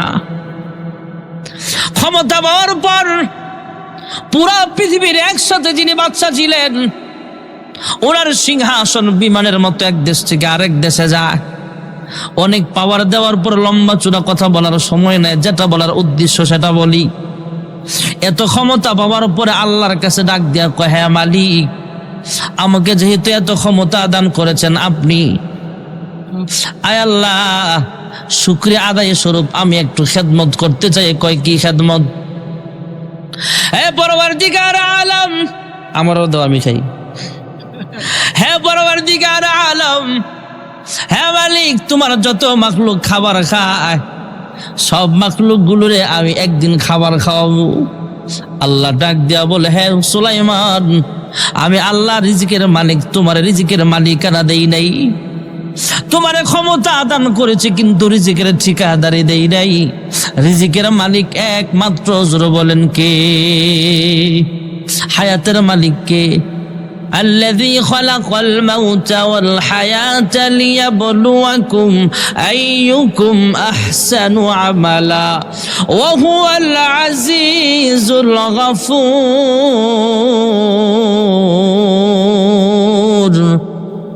হায়াতের মালিক জোরে বলেন কি? হায়াতের মালিক যদি আমাগো রাষ্ট্রপ্রধানটা দেওয়া হইতো, রাষ্ট্রপ্রধান ওনার ক্ষমতাসীন দলের যত এমপি মন্ত্রী আছে এরা নিত, এগো বউরা নিত, এরপরে ফাইলে এরা সারা সমুদ্রে ফাইতো। আমরা তো বহুত দূর। রিজিকের মালিক যদি ক্ষমতাসীন চেয়ারম্যান হইতো, আপনাকে চেয়ারম্যান বালা আপনাকে পাশের কমলনগরের আল্লামা খালিদ সাইফুল্লাহ সাদি সাহেব, উনি তো বড় বুজুর্গ মানুষ, হাফিজ হুজুর রহমতুল্লাহের মেয়ের জামাই, বড় বুজুর্গ মানুষ, চেয়ারম্যান, আপনারা ভালো চেয়ারম্যান পাইছেন। পুরা বাংলাদেশে হুজুরের নাম জানে একজন চেয়ারম্যানের নাম, উনি খালিদ সাইফুল্লাহ সাদি। সুবহানাল্লাহ কোন মিয়া, শুকরিয়ার ব্যাপার, লক্ষ্মীপুরের সন্তান। অনেক এমপির নাম আমরা জানি না, কিন্তু চেয়ারম্যানের নাম সবাই জানে, এটা খালিদ সাইফুল্লাহ সাদি সাহেব। এই চেয়ারম্যান না এক এলাকা মাহফিল করতে গেছে, বক্তা ডাক দিয়ে কয়, হুজুর আমগো চেয়ারম্যান তো ঝামেলা করছে। কয় কি ঝামেলা? কয় 10টা টয়লেট খাইয়ে লেছি। আরে মিয়া কি কর, টয়লেট আবার খায় কেমনে? এটা কথা কইলেন? কয় হুজুর সরকারি 10টা টয়লেট বাজেট আইছিল, এটি টিয়া মাইরে খাইছি আর কি। আমাদের দেশে জুতা চোর ধরা খাইলে যে ল্যাংড়া হ্যাঁ একটা লাত্তি দেয়, এদেরকে এক চোর ধরা খাইছে, মোবাইল চোর, পিচ্ছি বলা এমন এর মতো, ধাক্কা দিলে মক্কা যাবো গা। হ্যাঁ হুজুর আমিও একটা দিছি, সুযোগ পাইছে। কিন্তু আমাদের দেশে এসি রুমের ভিতরে বৈশা বৈশা, বিলাসবহুল ভবনের ভিতরে বৈশা বৈশা, কলমের খোঁচায় কিছু চোরে না জনগণের রক্ত আর ঘামের পয়সা আত্মসাৎ করে, আসে না নাই? দুর্নীতির আখড়ায় বসে জাহির করে জ্ঞান, দুর্নীতির আখড়ায় বসে জাহির করে জ্ঞান, কলম দিয়ে কামায় টাকা আবার ধরে সাধুর ভান। ওরা শিক্ষিত শয়তান, ওরা শিক্ষিত শয়তান। ঠিক না বেঠি? বলবেন হুজুর এটি কই আর কি লাভ? আরে এগুলা বইলা কি লাভ? ওয়াজ কি সব মিডা ওয়াজ করলো? এবার ডাক্তারে ওষুধ কি সব মিষ্টি দেয় নাকি? না পাড়া মিষ্টি লাগে, সিবিট খাইলে মিষ্টি লাগে, কিন্তু না পা বড়িটা তিতা লাগে। কিছু ওয়াজ আছে অ্যান্টিবায়োটিক, কিছু ওয়াজ আছে অ্যান্টিবায়োটিক, এগুলাও আমরা বলা লাগে। কাহারও চোখ রাঙ্গানিকে পরোয়া করা যাবে না। কে খুশি হলো কে নারাজ হলো সেটা দেখার বিষয় নয়। কিয়ামত পর্যন্ত উলামায়ে কেরাম হক কথা বলেছে, বলেই যাবে। ঠিক না বেঠিক? মাঝে মাঝে কিছু কিছু মাহফিলে যুবকরা কানে কানে এলাকার কিছু নেতা আছে না, হুজুর উপরের চাপ আছে, এমনি এমনি ওয়াজ কইরেন। আমরাও কই, আমরাও উপরওয়ালার চাপ আছে, হক কথা না বললে উপরওয়ালার চাপ আছে। ঠিক না বেঠিক? কি হবে আলেম হয়ে ইমাম সেজে সমাজেতে, যদি পারো সত্য কথা উচ্চ স্বরে না বলিতে। চাকরির ভয় করো যদি ছেড়ে দাও ওই না গদি, কি হবে ধোকা দিয়ে আল্লাহকে, কি হবে বেঁচে থেকে অযথা বিদ্যা শিখে যদি না গড়তে পারি শ্বশুরবিহীন সমাজটাকে, কি হবে বেঁচে থেকে। ঠিক না বেঠিক? রাগ করলেন নাকি? এমন কিছু মানুষ সমাজে, ভালো মানুষও আছে, খারাপ মানুষও আছে। আল্লাহর কিছু বান্দা বান্দি এমন দেখা যায়, জমিনের মধ্যে দেখলে এমন হয় এই লোকটা দুনিয়ার পাগল। আবার কিছু মানুষ এমন দেখা যায় এই লোকটা বাড়ির পাগল। আবার কিছু লোক এমন পাওয়া যায় যেই লোকটা তার মোটর সাইকেলটা অনেক ভালোবাসে, সে মোটর সাইকেলটা অনেক ভালোবাসে। আবার আল্লাহর কোন বান্দা বান্দা এমন আছে যারা দেখলেই বোঝা যায় এই লোকটা দুনিয়ার পাগল না, এই লোকটা হলো আল্লাহর পাগল। আল্লাহ আল্লাহ কে মুবারক নাম হ্যায়, अल्लाह अल्लाह का मुबारक नाम है, अल्लाह अल्लाह आशिकों का काम है। ला इलाहा ला इलाहा ला इलाहा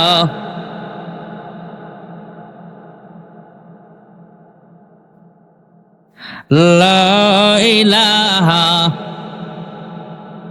লা ইলাহা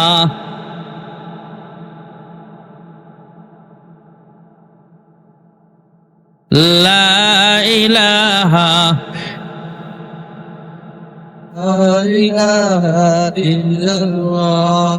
লা ইলাহা ইল্লাল্লাহ লা ইলাহা ইল্লাল্লাহ মুহাম্মাদুর রাসূলুল্লাহ সাল্লাল্লাহু আলাইহি ওয়াসাল্লাম। তাহলে রিজিকের মালিক জোরে বলেন কে? হ্যাঁ বাদশা সুলাইমান, আমি আল্লাহ তোমাকে ক্ষমতা দিয়েছি, ক্ষমতার মালিক আমি আল্লাহ তোমাকে দিয়েছি, ক্ষমতা দিয়েছি, তোমাকে চেয়ারম্যান বানাইলাম, এমপি বানাইলাম, পুরা পৃথিবীর রাষ্ট্রের প্রধান তোমার আমি আল্লাহ বানায় দিলাম। কিন্তু রিজিকের ঠিকাদারি তোমাকে আমি আল্লাহ দেই নাই। রিজিকের মালিকানা একমাত্র আমি আল্লাহর হাতে। জোরে করুন সুবহানাল্লাহ। বাদশা পয়গম্বর সুলাইমান ডাক দেয়া বলে, হ্যাঁ মালিক, যদি বিষয়টা এমন হয় একদিন খাবারের দরকার নাই, মাত্র একবেলা নাস্তা খাও। সুবহানাল্লাহ। আল্লাহ ডাক দেয়া কয়, হ্যাঁ বাদশা সুলাইমান, রিজিকের মালিক আমি আল্লাহ।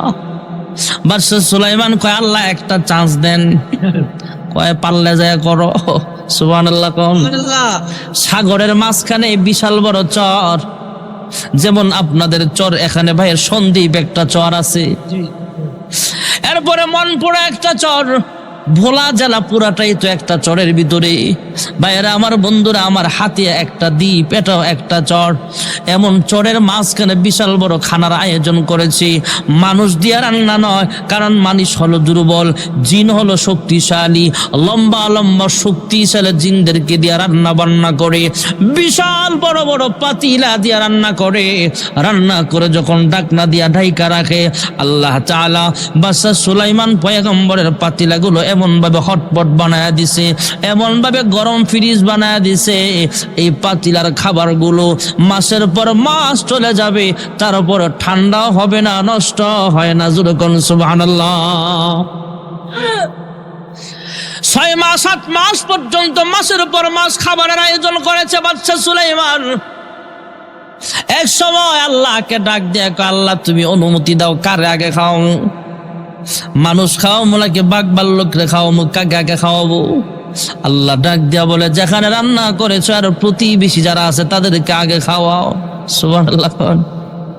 বোলা দ্বীপের মধ্যে অথবা মনপুরা চরের মধ্যে যদি রান্না করেন, ওই চরের মধ্যে মনে করেন কোনো মানুষ নাই, তাহলে এই চরের আশপাশের প্রতিবেশীকে মাছ। বাদশা সুলাইমান আল্লাহর অনুমতি নিয়ে খাবার শুরু করাবেন। শাহিদার হলো জিন, বড় বড় পাতিলা, বড় বড় চামচ। বাদশা সুলাইমান ডাক দিয়া কয়, হে সাগরের মাছ, তোমরা আসো, তোমাদেরকে আগে মেহমানদারি করব। সাগরের বড় বড় মাছগুলো একসাথে বৈশা মিটিং করে, আমরা সবাই গেলে যদি খাবারে আবার টান পড়ে। সুবহানাল্লাহ। আমরা মানুষ হইলে দৌড়াইয়া মাথা ফাটাফাড়ি, মাঝে মাঝে জাকাতের শাড়ি লই তুই গিয়ে মানুষ মরে জায়গা ফারাত তলে গইরা। আমরা তো খাবারের লেগে পাগল, আর মাছেরা পরামর্শ কয়, এ তুই যা। আর এমনি যে তুই যা কইছে, এদিকে বড় মুরব্বী মাছেরে কইব না ছোটরারে কইব, যা তো খাবার কেমন মজা হয়েছে, খাবারের আয়োজন কেমন, সবার খাওয়ানো হইব কিনা, আর যাইয়া দেখবি কয় আইটেম আছে, কোনটা কেমন মজা, টেস্ট করে সব দিকতে খাবি, খায়া টেস্ট করবি, আর আয়োজনটা কেমন, সবাই গেলে আনন্দ করে রিল্যাক্সে খাইতে পারবো কিনা দেখা আসবি। ছোট্ট একটা মাছ পাঠায় দিছে। সুবহানাল্লাহ। এদের ভিতরে ছোট্ট একটা মাছ পাঠায় দিলে মা এমন করে হা করছে মাছ। সুবহানাল্লাহ। জিনেরা এবার চামচ দিয়া শাহিদারি করে। বাদশা সুলাইমান ডাক দিয়া কয়, তোকে আন্দাজ নাই, এত বড় হা যেই মাছে করছে, আর চামচ দিয়া পোষানো যাবে না পাতিল ডাল। এত বড় বড় পাতিলার খাবার দেয়, মাছ এখনো হা, আর এক পাতিল দে। এমন দিতে দিতে বাদশা সুলাইমান পয়গম্বরের সব খাবার দেওয়া শেষ। হ্যাঁ মাছ, এতগুলো খাবার দিলাম, 6 মাসের রান্না শেষ, তারপরও তুই 2 ঠোঁটটা একসাথে করস না, এখনো হা করে আসস। মাছের জবান আল্লাহ খুলে দিলেন। মাছ ডাক দিয়া বলে, হ্যাঁ বাদশা সুলাইমান, তুমি যে খাবার দিছো এখনো আমার পাইবে আছে, এখনো ফেটে যায় নাই। সুবহানাল্লাহ জোরে কও।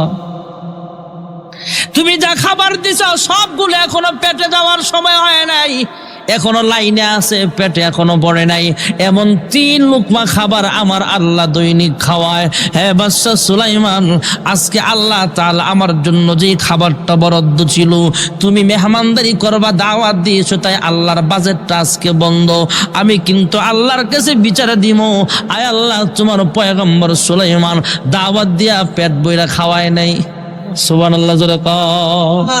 বাদশা সুলাইমান সিজদায় পড়ে কান্দে, আল্লাহ আমার বুঝতে আর বাকি নাই, রিজিকের মালিক কিন্তু আমরা না।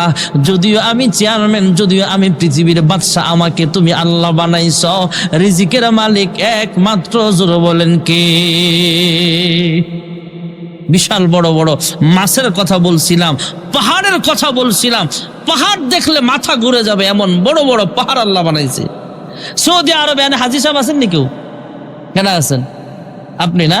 মাশাআল্লাহ। এখানে যারা হাজী সাহেব আছেন এদেরকে জিজ্ঞেস করবেন সৌদি আরবে কত বিশাল বড় বড় পাহাড় আছে। ভাইয়েরা আমার, একটা পাহাড় আছে জাবালে সুর, যেখানে আল্লাহর হাবিব হিজরতের রাতে অবস্থান করেছিলেন। সুবহানাল্লাহ।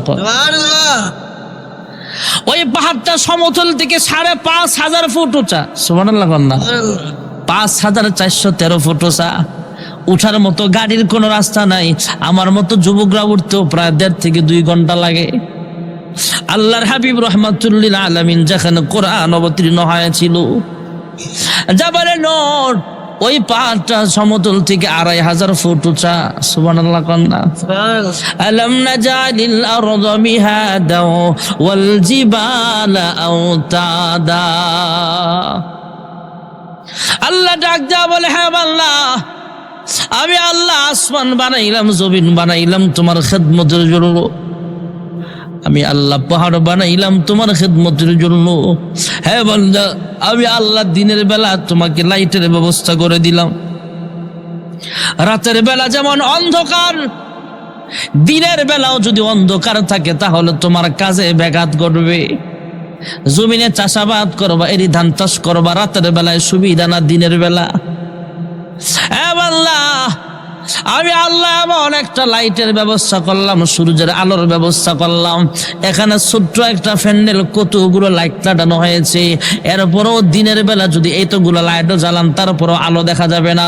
সূর্যের আলোর পাওয়ারটা, এত পাওয়ার আল্লাহ দান করেছে। আল্লাহ ডাক দেয়া বলে, হ্যাঁ বান্দা, আমি আল্লাহ দিনের ব্যবস্থা করলাম তোমার কাজের সুবিধার্থে। আমি আল্লাহ লাইটের ব্যবস্থা করলাম, আর এই লাইট যদি দিনের বেলাও আলো দেয় তাহলে তোমার ঘুমাইতে কষ্ট হবে, কারণ তুমি না আমি আল্লাহর কুদরতি পায়ে সাজদা দিবা। ফজরের ওয়াক্তে ঘুম থেকে উঠা আমি আল্লাহর পায়ে সাজদা দিবি। রাতের ঘুমটা যাতে তোমার আরাম হয়, তাই আমি আল্লাহ রাতের বেলায় ডিম লাইটের ব্যবস্থা করলাম, চাঁদের আলো। সুবহানাল্লাহ। এ আল্লাহ, তোমরা আরামে ঘুমাও, কিন্তু আমি আল্লাহ কিন্তু ঘুমাই না। লা তাখুযুহু সিনাতু ওয়ালা নাওম। মুসা পয়গম্বর মুহাব্বত করে ডাক দেয়া কয়, হে মালিক, আপনি ঘুমান না কেন? আয় আল্লাহ, আমরা তো 2 দিন না ঘুমাইলে অসুস্থ হয়ে যায়, আপনি না ঘুমায় কেমনে থাকেন? আল্লাহ ডাক দিয়া কয়, হ্যাঁ মুসা পয়গম্বর, আমি আল্লাহ ঘুমাই না, আমার বান্দার আরামের ঘুমের ব্যবস্থা করি। যেরকম সুবহানাল্লাহ। মুসা পয়গম্বর ডাক দেয়া কয়, হ্যাঁ মালিক, আপনি ঘুমাইলে কি অসুবিধা? আল্লাহ তাআলা পানি ভর্তি একটা কাঁচের গ্লাস হাতে দিয়া বলে, এ মুসা পয়গম্বর, তুমি একটু কাঁচের গ্লাসটা নিয়ে দাঁড়ায় থাকো। মুসা পয়গম্বর পানি ভর্তি একটা কাঁচের গ্লাস হাতে নিয়ে দাঁড়ায় রইলেন। সুবহানাল্লাহ। আল্লাহ একটু ঘুম দিয়া দিলেন। আমি আপনাদের জিজ্ঞেস করতে চাই, যদি আমি এই মুহূর্তে ঘুমায়া যাই তাহলে আমার হাতে গ্লাস থাকবে না পড়ে যাবে? মুসা পয়গম্বরের চোখে যখন আল্লাহ ঘুম দিয়া দিলেন, হাতের গ্লাসটা নিচে পয়রা টুকরা টুকরা হয়ে গেলে আল্লাহ কুদ্দুসে আওয়াজ দিয়া জিজ্ঞেস করে, হ্যাঁ মুসা, তোমার হাতের গ্লাসটা এই মুহূর্তে কোথায়? আল্লাহ ডাক দিয়া বলে, হ্যাঁ মুসা, হাতের গ্লাস কই? কয় হাত থেকে পড়ে গেছে ঘুম আসার কারণে। আল্লাহ ডাক দিয়া বলে, হ্যাঁ মুসা, আমি আল্লাহ যদি ঘুমায়া যায়, তোমার হাতে একটা কাঁচের গ্লাস রাখতে পারো নাই, আর আমি আল্লাহর হাতে 7 আসমান কেমনে থাকবে? আমি আল্লাহর হাতে 7 আসমান 7 জমিন, আরশ, কুরসি, লৌহ কলম সব কিছু আমি আল্লাহর কুদ্দুতি হাতে পরিচালিত হয়। আমি আল্লাহ যদি ঘুমায়া যাই, তাহলে আমার এই আসমান জমিন আমার হাতে আর থাকবে না, কাঁচের গ্লাসের মতো টুকরা টুকরা হয়ে যাবে। আমি আল্লাহ ঘুমাই না, আমার বান্দার 24 ঘন্টা পাহারাদারি করি। যেরকম সুবহানাল্লাহ। হ্যাঁ মুসা পয়গম্বর, আমি আল্লাহ যদি ঘুমায়া যাই, গভীর রজনীতে জঙ্গলের পাখিরা পর্যন্ত আরাম করে ঘুমায়, প্রত্যেকটা ফ্যামিলির মানুষ আরামে ঘুমাইতেছে। আমার কোনো বান্দা বান্দি যদি জীবনের গুনাহের গাঁটটি মাথায় নিয়ে আমি আল্লাহকে আল্লাহ বলে ডাক দেয়, আয় আল্লাহ, চেয়ারম্যানের দরওয়াজা বন্ধ, এমপি সাহেবের দরওয়াজাটাও বন্ধ, সবাই আরামে ঘুমায়। আয় আল্লাহ, একমাত্র তোমার দরজার ভিখারি গো আমরা, তোমার দরওয়াজাটা খোলা রাখছো আল্লাহ, আমার মতো গুনাহগার আর নাই। আয় আল্লাহ, তুমি আমাকে মাফ করিয়া দাও। হে মুসা পয়গম্বর, আমার বান্দা বান্দিরা যখন আমি আল্লাহর কাছে গভীর রাত্রে মাফ চাইবে, সব দরওয়াজা বন্ধ, আমি আল্লাহর দরওয়াজাটাও যদি বন্ধ থাকি, আমার বান্দার ডাকের সাড়া দিবে কি? আমার বান্দাকে কে মাফ করবে? আমি আল্লাহ তাই ঘুমাই না। আমার বান্দা মাফ চাইতে দেরি হবে, আমি আল্লাহ আমার বান্দা বান্দির জিন্দিগির সব গুনাহ আমি আল্লাহ মাফ করে দেই। আমার আল্লাহ ঘুমাই না, আল্লাহ সব কিছু বানাইলাম, আর হায়াতের মালিক আল্লাহ, রিজিকের মালিক আল্লাহ, আমার সব কিছুর ব্যবস্থা করেছেন আল্লাহ। তাহলে ইবাদতটাও করব কার? কেউ উঠাউঠি করবেন না, দোয়া হয়ে যাবে ভাইয়ারা আমার। মুমিনের 24টা ঘন্টায় হবে আল্লাহর ইবাদত। কেউ যদি ফজরের নামাজটা সময় মতো আদায় করে, দু জাহানের সর্দার বলেন, উম্মত, ফজরের নামাজ পড়ে তুমি কৃষক মানুষ, কৃষি কাজে ব্যস্ত হয়ে গেলা। এই জমিনটা হয়তো মনে কৃষি কাজ হয়, এমন কৃষক মানুষ সকাল থেকে সন্ধ্যা পর্যন্ত কাজ করে, এমন মানুষ আছে না নাই? কৃষি কাজে ব্যস্ত হয়ে গেল, কাহারো জমিন দখল করলা না, কাহারো ফসল নষ্ট করলা না। আমাদের সমাজে কিছু মানুষ আছে আইল ঠেলে, আইল ঠেলে বুঝেন? 3 বছর পরে মাইপা দেয়, আধা শতক নাই। এশারের নামাজ পড়ে হারিকেন লইয়া যায়, বুঝায় গিয়া কোদাল দিয়া কাটে, কাটতে কাটতে আইল ঠেলতে ঠেলতে ঠেলতে ঠেলতে আরেকবার 1 শতক লইয়া গেছে। এমন আছে না নাই? আইল ঠেলুল্লা আছে এদিকেও, এমন আইল ঠেলুল্লা না। ভালো কৃষক কৃষি কাজ করে, জোহরের নামাজ পর্যন্ত কৃষি কাজ করছে আল্লাহর বান্দা, আল্লাহর বান্দা কৃষি কাজ করছে জোহর পর্যন্ত। এই সময়টা কৃষি কাজ করলে কি হবে? জোহরের সময়ে যখন মুয়াজ্জিন আজান দিয়া দিছে, হাইয়া আলাস সালাহ, মুয়াজ্জিন আজান দিছে, আল্লাহর বান্দা কৃষক মানুষ নামাজের মুসল্লায় দাঁড়ায় গেছে। দু জাহানের সরদার রাহমাতুল লিল আলামিন বলেন, উম্মত, ফজর থেকে জোহর পর্যন্ত ওই কৃষি কাজটাও বৃথা যাবে না, কৃষি কাজটাও নেকের পাল্লায় ওজন হয়ে যাবে। যেরকম সুবহানাল্লাহ। গ্রামের মানুষ, সরল মানুষ, সাধারণ ব্যবসা বাণিজ্য করে, দোকানদারি করে, গাছের ফল বিক্রি করে, গাভীর দুধ বিক্রি করে, জোহর থেকে আসর পর্যন্ত সে ব্যবসা বাণিজ্য করছে হালাল ভাবে, মাপে ঠকায় নাই। মাপে ঠকায় না, আসেনি? গোস্ত কিনলাম 5 কেজি, বাড়িতে না দেখি 4 কেজি 700 গ্রাম, আছে না নাই? আমাদের এলাকার মানুষ বলা, আমগো এলাকায় এক লোক মাঝে মাঝে সকালবেলা দুধে ভেজাল ফাইয়া ধরা খাইতো, বালতি এর মাথা ঢেলে দিত। বারবার হুজুরে কয়, এই মিয়া এখন গ্রাম ডেভেলপ হয়েছে, রাস্তাঘাট হয়েছে, বিল্ডিং হয়েছে, এলাকায় শিক্ষিত মানুষ আছে, মিজান ভাইয়ের মতো মানুষও আছে। আপনি তো গ্রামের বদনাম করেন, দুধের মধ্যে পানি মিশান। হুজুর যখন ধমক দিছে, হুজুর এই যে কান ধরলাম, তওবা করলাম, আপনার লগে ওয়াদা করলাম আগামীকাল থেকে আর দুধের সাথে পানি মিশাবো না। ওয়াদাটা খারাপ না বালা? ভালো। পরের দিন আবার ধরা খাইছে। আসলে পরে হুজুরে ধরছে, কিউ কালকে না ওয়াদা করলেন? হুজুর আপনার সাথে যা ওয়াদা করছে ওয়াদা ঠিক আছে তো। কেমনে আজকে ধরা খাইছেন তো কি লেগা? হুজুর এখন সিস্টেমটা বদলাইলেছি তো। আগে দুধ দোহায়া বাজারে নেই সময় নদীর ঘাটে একটা সুবা দিতাম, মানে দুধের লোকে পানি মিশিয়ে দিতাম, আর এখন বালতিতে আগে থেকে 1 কেজি পানি ডুয়ে রাখি। আগে দুধের লোকে পানি মিশাইতাম, এখন পানির লোকে দুধ মিশাই। এমন ভেজাল্লা আছে না নাই? এমন ভেজাল্লে ব্যবসায়িক না ভাইয়ারা আমার। আল্লাহর হাবিব রাহমাতুল লিল আলামিন বলেন 7 প্রকারের মানুষ আল্লাহর আরশে ছায়া প্রদান করবে। দুর্নীতিবাজ, চোরার বাটপার না, যারা রডের বদলে বাঁশ দেয়, এই সমস্ত নেতা নয়।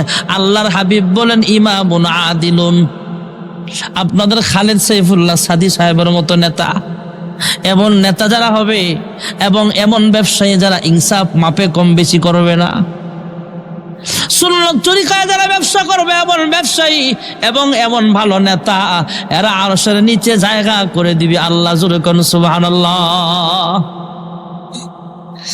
আমার আপনার নবী, বিশ্ব নবী রাহমাতুল লিল আলামিন বলেন জোহর থেকে আসর পর্যন্ত তুমি ব্যবসা বাণিজ্য করলা, আসর থেকে মাগরিব পর্যন্ত তুমি দেশ চালাইলা, সুন্নত তরিকায় দেশের খেদমত করলা, মাগরিব থেকে আসরের নামাজ পর্যন্ত তুমি দোকানদারি করলা, অসুবিধা নাই, হালাল ভাবে ব্যবসা বাণিজ্য করলা। আবার তুমি আসরের নামাজ পড়ে সুন্নত তরিকায় ঘুমায় গেলা। এবার একটা সুন্নতের আমল শিখে যান। সুন্নতের আমল হলো সম্ভব হলে উত্তর দিকে মাথা দিয়ে ঘুমানো। চেহারাটা কোন দিকে থাকবে? পশ্চিম দিকে। মুমিন যখন ঘুমায় তখনও তার চেহারা থাকে পশ্চিম দিকে, কিবলার দিকে। ইমানদার যখন মারা যায় কবরে দাফন করার সময় চেহারা থাকে পশ্চিম দিকে। জোরে কোন সুবহানাল্লাহ। হ্যাঁ ভাইয়ারা আবার, পর্দা নিশির মা বোনেরা আমার, ঘুমের সময় আমল শিখে যান। ঘুমের ভিতরে কত মানুষ দুনিয়া থেকে বিদায় হয়ে যায়। ঘুমের আগে যদি গুনাহ করতে করতে ঘুমায়, আমার মরণটা যে কোন হালে হবে আল্লাহ ভালো জানে। এই জন্য ঘুমের সময় দোয়া পড়ে ঘুমানো, ঘুমের সময় আমল করতে করতে ঘুমানো। কত মানুষ ঘুমায়, ঘুম থেকে আর জাগ্রত হয় না। স্বামী আর স্ত্রী 2 জন ঘুমাইছে, সকালবেলা ঘুম থেকে জাগ্রত হয়ে বিবি চিৎকার করে কান্দে, তোমরা কে কোথায় আছো, আমার ঘরে জলদি আসো। কয় কেন? এতক্ষণ যেই স্বামীর নিয়ে আরাম করছে, ঘুমাইছে, এই স্বামীটা এখন ভয় লাগে দেখতে। কারণ আমার স্বামী, আমি ঘুম থেকে যাচ্ছি কিন্তু তিনি ঘুমের ভিতরে মারা গেছে। এই জন্য ভাইয়েরা আমার, ঘুমের আমল হলো ঘুমের আগে ওযু করে পারলে ঘুমানো, ওযু না থাকলো ঘুমের সময় ডান কাত হয়ে ঘুমানো, পশ্চিম দিকে চেহারা করে ঘুমানো, উত্তর দিকে মাথা দিয়া পশ্চিম দিকে চেহারা ঘুরায়া দোয়া পড়া, আল্লাহুম্মা বিসমিকা আমুতু আহয়া। সম্ভব হলে সূরা ফাতিহা তেলাওয়াত করবেন, কুল হুয়াল্লাহ পড়বেন। ঘুম না আসলে জিকির আজকার করবেন। আল্লাহ রাব্বুল আলামিন, আপনি যখন, আমি যখন ঘুমায় যাই তখন ফেরেশতাদেরকে ডাক দেয়া বলে, হ্যাঁ ফেরেশতারা রে, আমার বান্দা তো ঘুমায়, তোমরা কেন লিখো না? তোমরা আমল না লেখা কেন এইভাবে কলম খাতা নিয়ে বসে আছো? ফেরেশতারা ডাক দেয়া বলে, হ্যাঁ পরওয়ারদিগার আলাও, তোমার বান্দা ঘুমিয়ে আছে, গুনাহ করতে পারে না, নেক আমল করতে পারে না। আল্লাহ ডাক দিয়ে জিজ্ঞেস করছে, আমার বান্দা ঘুমের আগে কি কাম করছে? সুবহানাল্লাহ। ফেরেশতারা বলে, হ্যাঁ মালিক, ঘুমের আগে তোমার বান্দা নামাজ পড়ছে, ঘুমের আগে তোমার বান্দা দুরূদ শরীফ পড়ছে, ঘুমের আগে তোমার বান্দা সূরাতুল ফাতিহা তেলাওয়াত করছে, ঘুমের আগে তোমার বান্দা জিকির আজকার করছে। আল্লাহ ডাক দেয়া কয়, ফেরেশতারা রে, আমি আল্লাহ যদি আমার বান্দার চোখে আমি আল্লাহ ঘুম না দিতাম, তাহলে যতক্ষণ সজাগ থাকতো ততক্ষণ আমার বান্দা আমল করতো। ফেরেশতারা তোমরা চুপ করে বসে থাকো না, যতক্ষণ পর্যন্ত পর্যন্ত আমার বান্দা বান্দি ঘুম থেকে জাগ্রত না হবে ততক্ষণ পর্যন্ত জিকিরের আমল, কোরআন তেলাওয়াতের আমল তার আমল নামায় লিখতেই থাকো। যখন সুবহানাল্লাহ। তাহলে ঘুমানোরও সুন্নত তরিকা আছে না না? আমরা যদি সুন্নত তরিকায় ঘুমায় যাই ভাইয়ারা আমার, সারা রাত্র ঘুমাইলাম, আজকে তো মাহফিল উপলক্ষে আপনারা জাগ্রত আছেন, তাছাড়া তো আগেই ঘুমাতে পারেন। এশারের নামাজের জামাত হয় 7টা থেকে 7:30টার ভিতরে, না খাওয়া দাওয়া করে 8টা-9টার ভিতরে ঘুমায় গেল, প্রায় 9 ঘন্টা সময় ঘুমানো যায়। দু জাহানের সর্দার রাহমাতুল্লিল আলামিন বলেন, উম্মত এশারের নামাজটা সময় মতো আদায় করে তুমি ঘুমায় গেলা সুন্নত তরিকায়। যখন মুয়াজ্জিন আজান দিয়ে দিবে, আসসালাতু খায়রুম মিনাল নাওম,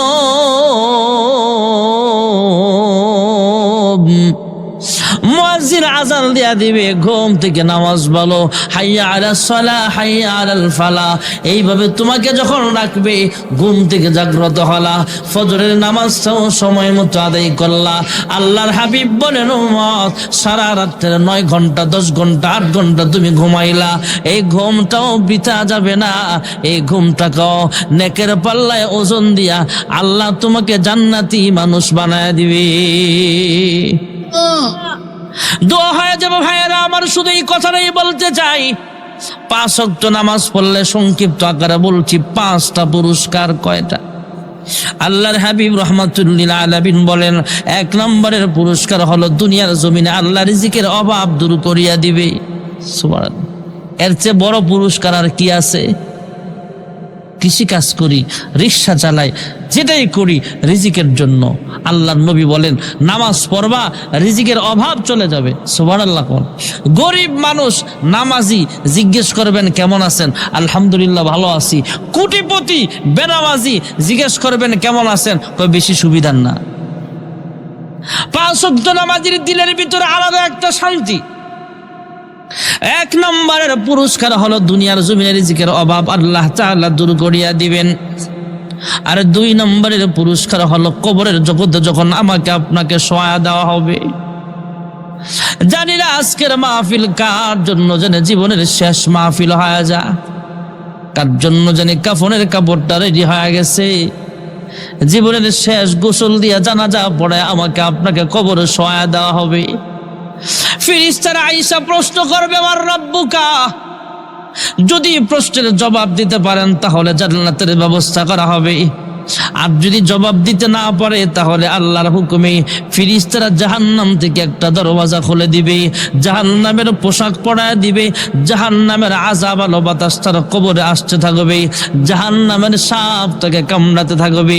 ক্বালা রাসূলুল্লাহ সাল্লাল্লাহু আলাইহি ওয়াসাল্লাম, আল কবরু রাউযাতুম মিন রিয়াজিল জান্নাহ আও হুফরাতুম মিন হুফারিন নার। সাপে কাটবে রে, গুর্জ মারবে রে, কঠিন আযাব হইবে শোনো বেনামাজির কবরে। সাপে কাটবে রে, গুর্জ মারবে রে, কঠিন আযাব হইবে শোনো বেনামাজির কবরে। আর যে ব্যক্তি 5 ওয়াক্ত নামাজ ঠিক মতো আদায় করবে, আল্লাহর হাবিব রাহমাতুল্লিল আলামিন বলেন 2 নম্বরের পুরস্কার হলো কবরে ফেরেশতারা প্রশ্ন করবে, আমার রব্বুকা। নামাজি বান্দার জবান দিয়ে আল্লাহ প্রশ্নের জবাব শিখায় দিবে, সহজ করে দিবে। নামাজি বান্দা বান্দি জবাব দিবে, আমাদের রব একমাত্র। আর যখন কে? 3 নম্বরের পুরস্কার হাসরের মাঠে কাহারো আমল নামা বাম হাতে দেওয়া হবে, কাহারো আমল নামা পিঠে দেওয়া হবে। فأما من أوتي كتابه بيمينه فيقول هاؤم اقرءوا كتابيه إني ظننت أني ملاق حسابيه فهو في عيشة راضية في جنة عالية। যার ডান হাতে আমল নামা দেওয়া হবে সে একজন জান্নাতি মানুষ। আর যেই ব্যক্তি 5 ওয়াক্ত নামাজ সময় মতো আদায় করবে, আল্লাহর নবী বলেন তার ডান হাতে আমলনামা দেওয়া হবে। 4 নম্বরের পুরস্কার, পুলসিরাতের পুল, 30,000 বছরের রাস্তা। সুবহানাল্লাহ। আমরা যে ব্রিজ পার হই, সেই ব্রিজের নিচে বালু আর মাটি আর পানি। পদ্মা সেতুর নিচে আছে পানি আর মাটি, যমুনা সেতুর নিচে আছে পানি আর মাটি, আমাদের মেঘনা ব্রিজের নিচে আছে পানি আর মাটি, কিন্তু পুলসিরাতের পুলের নিচে থাকবে জাহান্নামের আগুন। জাহান্নামের আগুন মাবুদ সইতে পারব না, দুনিয়াও আখেরাতে আমাকে কাঁদায়ো না। জাহান্নামের আগুনের উপর দিয়ে থাকবে পুলসিরাত। কেউ বৃদ্ধ মানুষের মতো আস্তে আস্তে যাবে, কেউ মোটরসাইকেলের গতিতে পার হবে, কেউ আবার বিমানের গতিতে পার হবে, কেউ রকেটের গতিতে পার হবে। আর আল্লাহর বান্দা বান্দি যারা 5 ওয়াক্ত নামাজ সময় মতো আদায় করবে, রাহমাতুল লিল আলামিন বলেন 4 নম্বরের পুরস্কার হলো পুলসিরাত 30,000 বছরের রাস্তা মহান আল্লাহ সহজে মুহূর্তের মধ্যে পার করিয়া দিবে। জোরে কোন সুবহানাল্লাহ। তাহলে 1 নম্বরের নামাজি পুরস্কার হলো নামাজ কয় ওয়াক্ত? সকালের নামাজ, ফজরের নামাজ, এরপরে কোন নামাজ? এরপরে ফজরের নামাজের ফরজ কয় রাকাত? যোহরের নামাজের ফরজ, আসরের নামাজের ফরজ, মাগরিবের নামাজের ফরজ, এশারের নামাজের ফরজ। এছাড়া আগে পরে সুন্নত বিতির আছে না নাই? আল্লাহর যে বান্দা বান্দি 5 ওয়াক্ত নামাজ সময় মতো আদায় করবে, আল্লাহর হাবিব বলেন 1 নম্বরের পুরস্কার দুনিয়ার রিজিকের অভাব আল্লাহ দূর করিয়া দিবেন। 2 নম্বরের পুরস্কার হলো কবরে ফেরেশতাদের প্রশ্নের জবাব আল্লাহ সহজ করিয়া দিবেন। 3 নম্বরের পুরস্কার হলো হাসরের ময়দানে ডান হাতে আল্লাহ তাআলা আমলনামা প্রদান করবে। আর 4 নম্বরের পুরস্কার হলো পুলসিরাত 30,000 বছরের রাস্তা মুহূর্তের মধ্যে আল্লাহ পার করার ব্যবস্থা করিয়া দিবে। আর 5 নম্বরের ভিআইপি পুরস্কার হলো ইন্নাল্লাযীনা আমানু ওয়া আমিলুস সালিহাতি কানাত লাহুম জান্নাতুল ফিরদাউসি নুজুলা। নিশ্চয় যারা ঈমান আনবে, নেক আমল করবে, মহান আল্লাহ রাব্বুল আলামিন ওই নামাজি বান্দা বান্দি গুলোরে বিনা হিসাবে আল্লাহর জান্নাতের মেহমান বানায় দিবে। তাহলে 5 ওয়াক্ত নামাজ আমরা ছাড়ব না, পড়ব। আল্লাহ সবাইরে কবুল করো, জোরে কোন আমিন।